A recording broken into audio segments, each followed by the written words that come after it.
नमस्कार। आज हम आप लोगों से नई महामारी जिसकी आने की बहुत अंदेशा हो गया है उसके बारे में बात करने जा रहे हैं। यानी हम लोगों ने सब देख चुके हैं, कोविड एरा देख चुके हैं, उसके बाद बहुत सारे वायरस आए हैं, तो जो नई पैंडेमिक होने की उम्मीद है उसके बारे में, नई बीमारी के बारे में बात करने जा रहे हैं और इसके आने की बहुत उम्मीद है। तो हमारे यहाँ एक शास्त्रों में कहावत है कि आप जैसा कर्म करेंगे वैसा फल पाएंगे। तो ये जो बीमारी आ रही है इसी बेस पे आने जा रही है। और हमारे बुजुर्ग भी कहते थे कि लगाया पेड़ बबूल का तो आम का है होत। तो हमको जो कर्म कर रहे हैं डॉक्टर कम्युनिटी में, या गलत प्रैक्टिस किसी कारण हो जा रही है दूसरों की वजह से, उसकी वजह से नई बीमारी का जन्म हो रहा है। इस बीमारी जो आने की उम्मीद हो जा रही है, नाम है उसका एंटीबायोटिक रेजिस्टेंट इन्फेक्शन। यानी कि जो आजकल हमारे देश में जरा सा बुखार आया, एंटीबायोटिक खा ली, गला खराब हुआ, एंटीबायोटिक खा ली, पेट खराब हुआ, दूसरी एंटीबायोटिक खा ली, खांसी आई, बलगम आया, तीसरी एंटीबायोटिक खा ली, ओवर द काउंटर दवाई मिल जा रही है। यहां तक कि लोग अपने आप दवाई की दुकान पे जा रहे हैं और हमने यहां तक देखा कि वहां का स्वीपर आपसे पूछता है क्या खराब है पेट, वो अपनी पेट की एंटीबायोटिक दे देता है कि पेट की दवाई खा लो और ठीक हो जाओ। खांसी की दवाई ले लो, ठीक हो जाओ। बिना डॉक्टर के प्रिस्क्रिप्शन से सब लोग अपने मन से एंटीबायोटिक खाए पड़े हैं।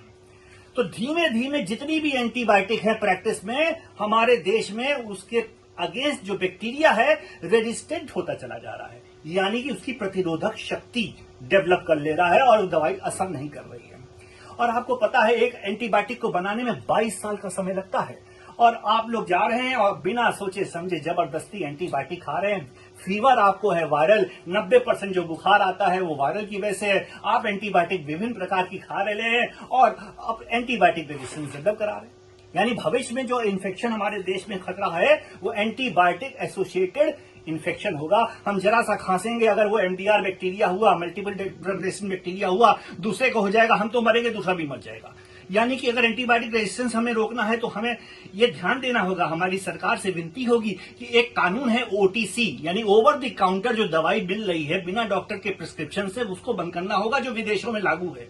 यानी कि हम जो एंटीबायोटिक खाएं वो डॉक्टर सही लिखेगा और तभी मिलेगी। तो डॉक्टर के ऊपर भी वहां शिकंजा है कि उसने अगर टाइफाइड की एंटीबायोटिक लिखी है तो उसको बताना पड़ता है कि टाइफाइड क्यों लिखी है, क्यों डायग्नोस किया है। तो हमारे देश में तो है नहीं। तो हमारे देश में इसके जांच होती है, कल्चर जो सब जगह होती है, लेकिन सब लोग बिना डॉक्टर का चेहरा देखे कल्चर की जांच देके चले जा रहे हैं अपने घर। ये देखते ही नहीं कि वहां डॉक्टर है कि नहीं। तो कल्चर से हमें पता चलता है, जो इतनी बड़ी बड़ी मशीनों से कल्चर लगता है, इस मशीनों से, ये बड़ी बड़ी मशीनों से कल्चर लगता है और ये पता चलता है मीडिया के द्वारा कि वहां पर इस बैक्टीरिया में कौन सा इन्फेक्शन है, कौन सी दवाई इस बैक्टीरिया में दी जाएगी। सारी रिपोर्टों में आजकल आप ध्यान दीजिएगा, दो ही बैक्टीरिया छप रहे हैं, नाम है स्टेफाइलोकोकस ऑरियस और इश्चेरिशिया कोलाई। जबकि 1000 प्रकार के संक्रमण होते हैं लेकिन दो ही छप रहे हैं, क्योंकि जांच हुई नहीं है, डॉक्टर है नहीं, आपने सैंपल दिया, आप चले गए। पहले डॉक्टर का चेहरा देखिए, डॉक्टर से बात करिए, फिर अपना सैंपल देखिए।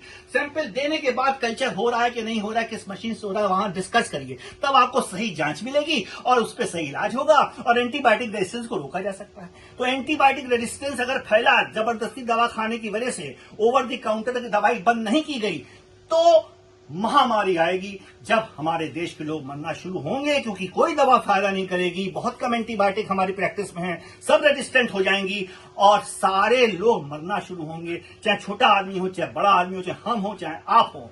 ठीक है, लेकिन ये विश्व में नहीं ऐसा होगा, केवल मेरे देश में होगा।